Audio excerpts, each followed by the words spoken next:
So we will be talking about individualism, उसकी root cause, उसका impact और कैसे वो मुसलमानों के सोशल फैब्रिक को एरोड कर रहा है.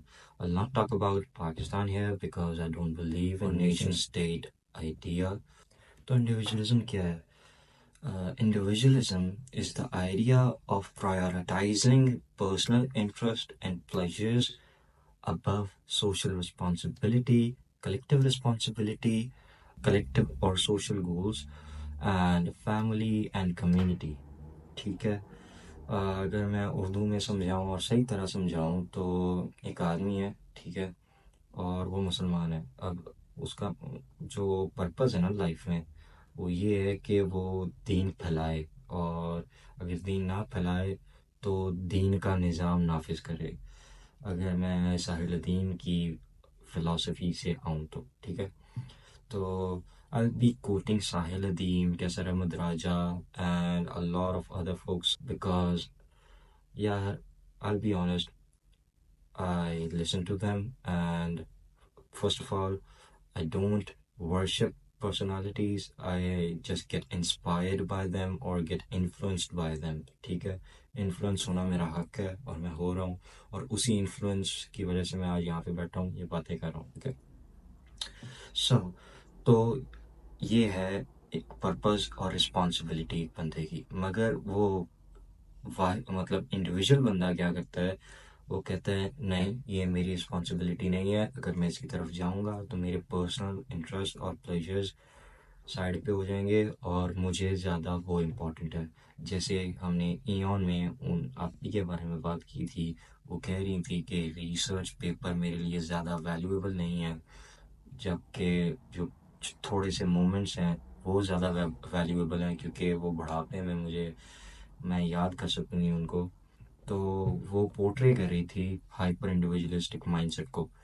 और ये कहाँ से आ रहा है? ये न्यू लिबरल आइडियोलॉजी से आ रहा है. और आपको भी पता है, लालूज या बाकी किसी भी यूनिवर्सिटी, पाकिस्तानी यूनिवर्सिटी के बच्चे लिबरल हो गए हैं. ठीक है. उनकी आइडियोलॉजी और उनकी फ़िलासफ़ी लिबरलिज्म से इन्फ्लुएंस होती है, क्योंकि लिबरलिज्म ही एक ऐसी फ़िलासफ़ी है जो कि उनकी हरकतों को बैक कर सकती है, उनकी जो पर्सनल प्लेजर्स और इंटरेस्ट हैं उनको बैक कर सकती है, उनको प्रोटेक्ट कर सकती है.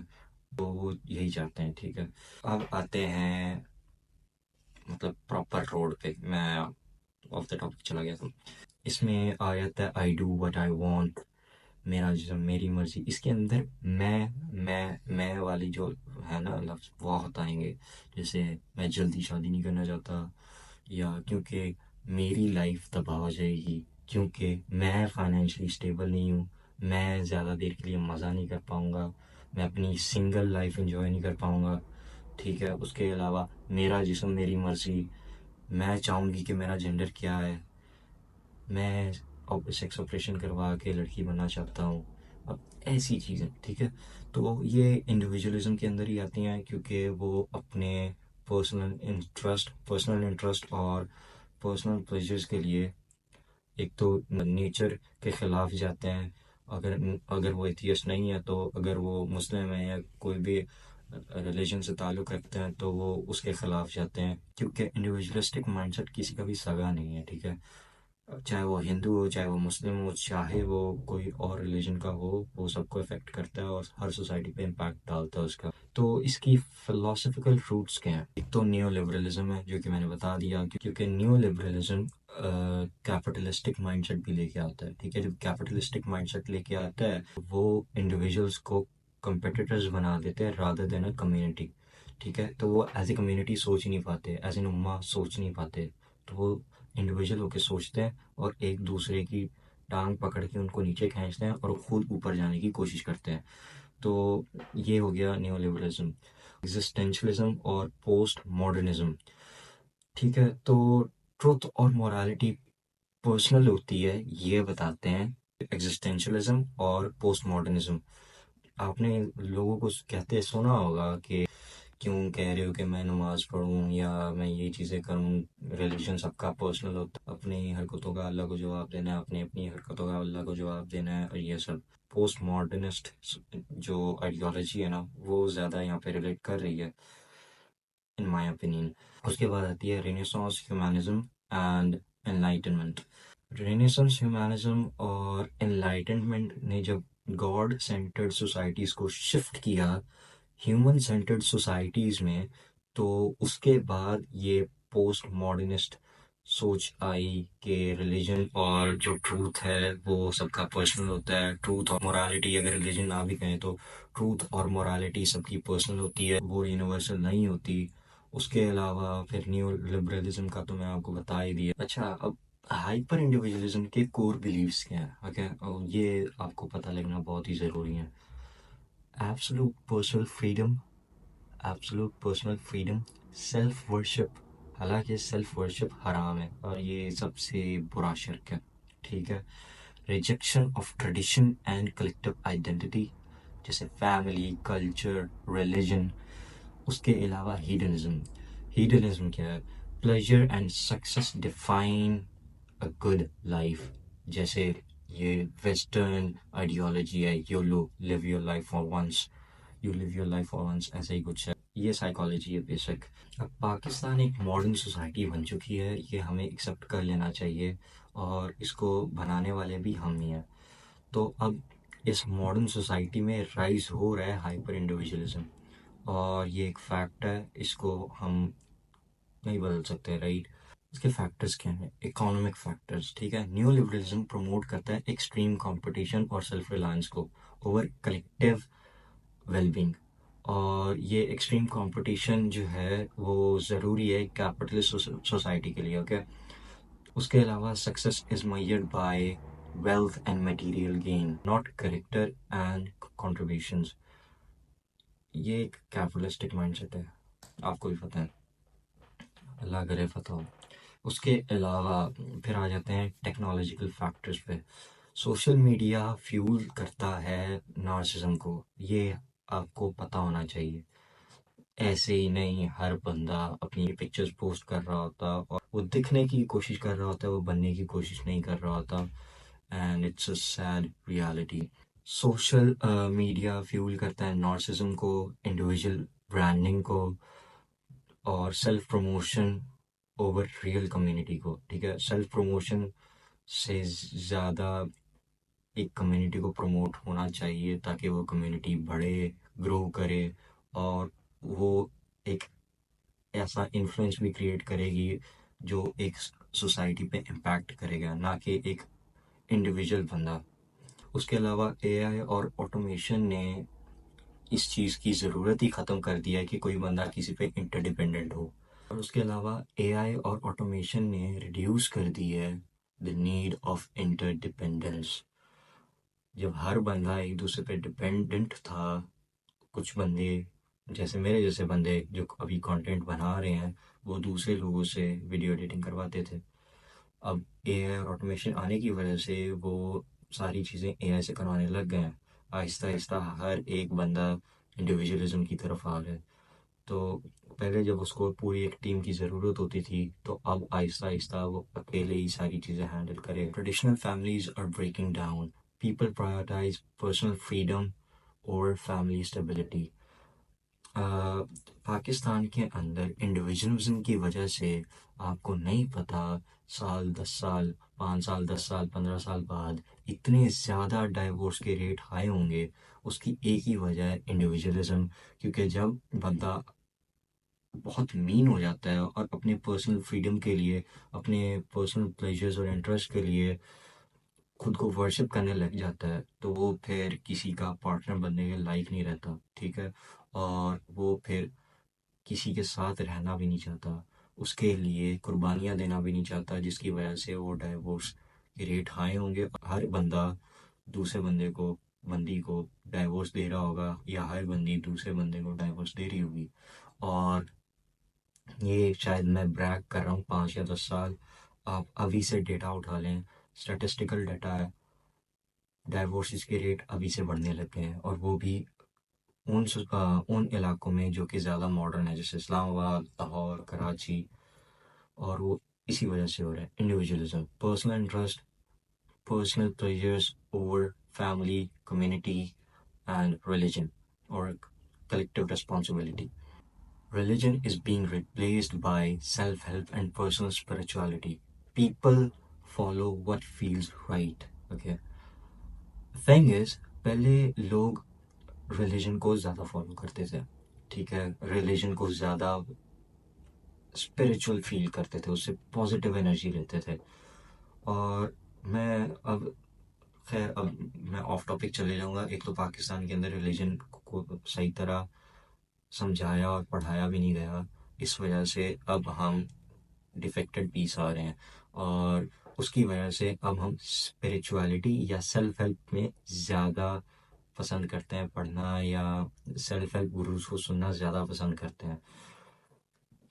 सेल्फ इम्प्रूवमेंट और सेल्फ हेल्प गुरुज आपको इतना तबाह कर देंगे, इतनी ज़्यादा आपको अपने आप में मगन कर देंगे कि आप लोगों के बारे में सोचना भूल जाओगे। क्यों? क्योंकि आप जब खुद को बेहतर करने में लग जाते हो ना, तो आप एक टाइम ऐसा आएगा, आप खुद को बेहतर करने के लिए आप टैटूज वगैरह भी बनवाओगे खुद को एस्थेटिक दिखाने के लिए, और ऐसी चीज़ें मैं सिर्फ एग्जांपल दे रहा हूँ, और ये होगा।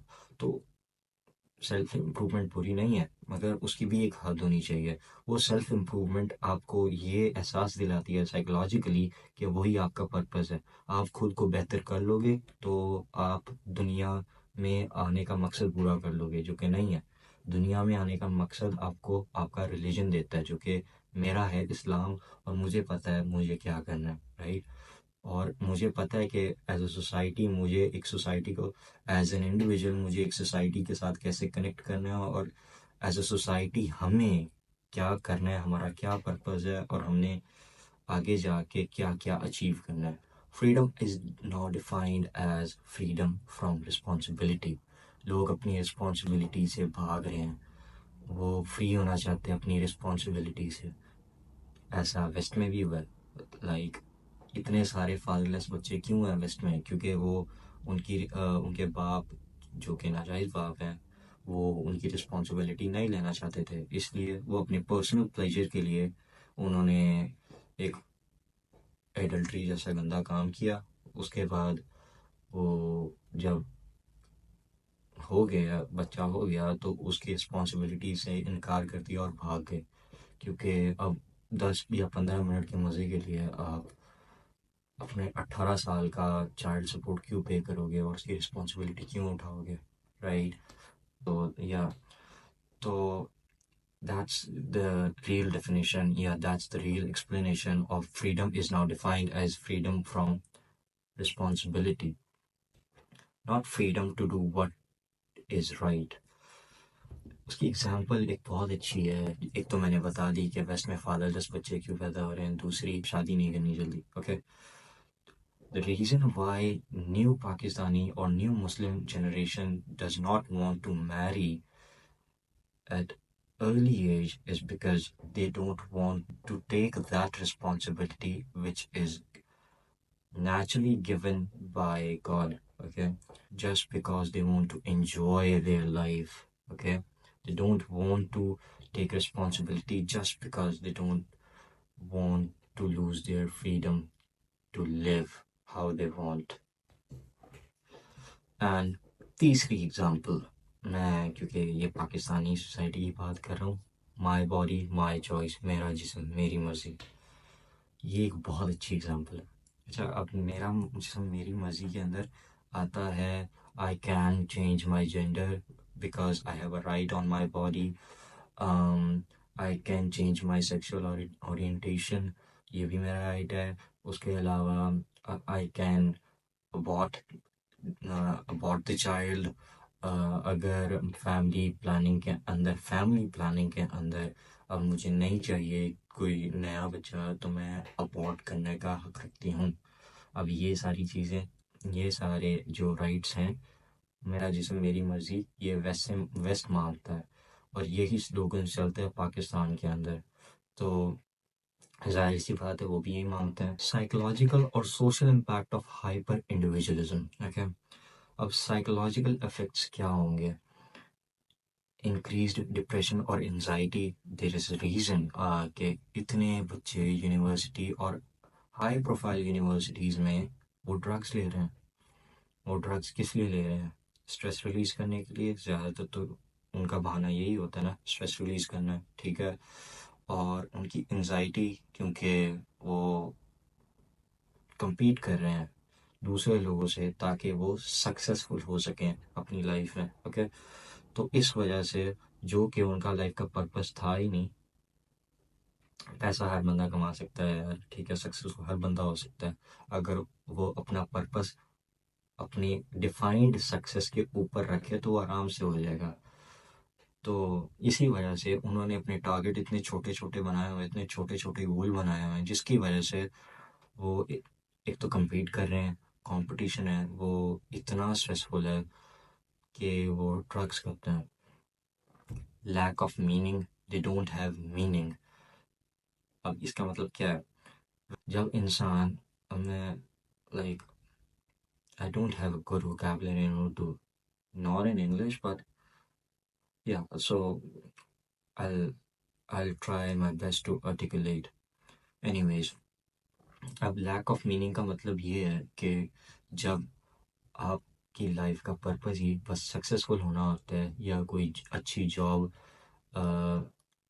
एक्वायर करना होता है, तो लाइफ फील्स एम्प्टी, ओके।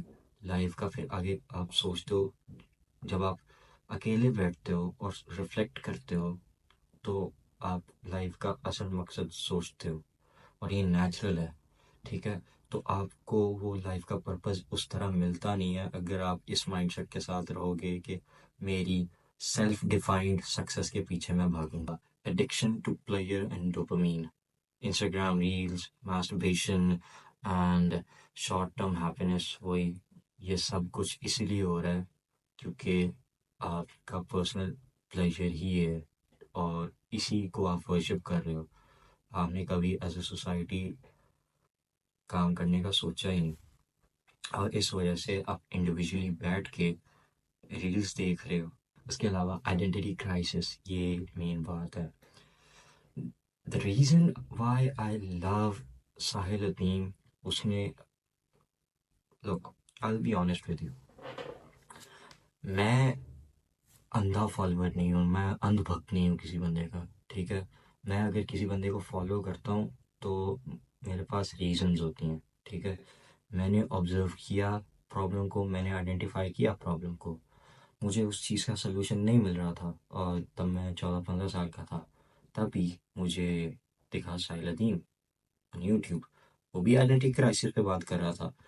मैं पाकिस्तान के बच्चों की आइडेंटिटी क्राइसिस के बारे में सोच रहा था, मगर मुझे बड़ा सोचना चाहिए था, that was my mistake. But जब मैंने उनको देखा तो वो बात कर रहे थे मुस्लिम्स की आइडेंटिटी क्राइसिस, जो कि was the real game. So that's the reason why I was influenced by him, and I'm inspired by him to change or to have an impact on society.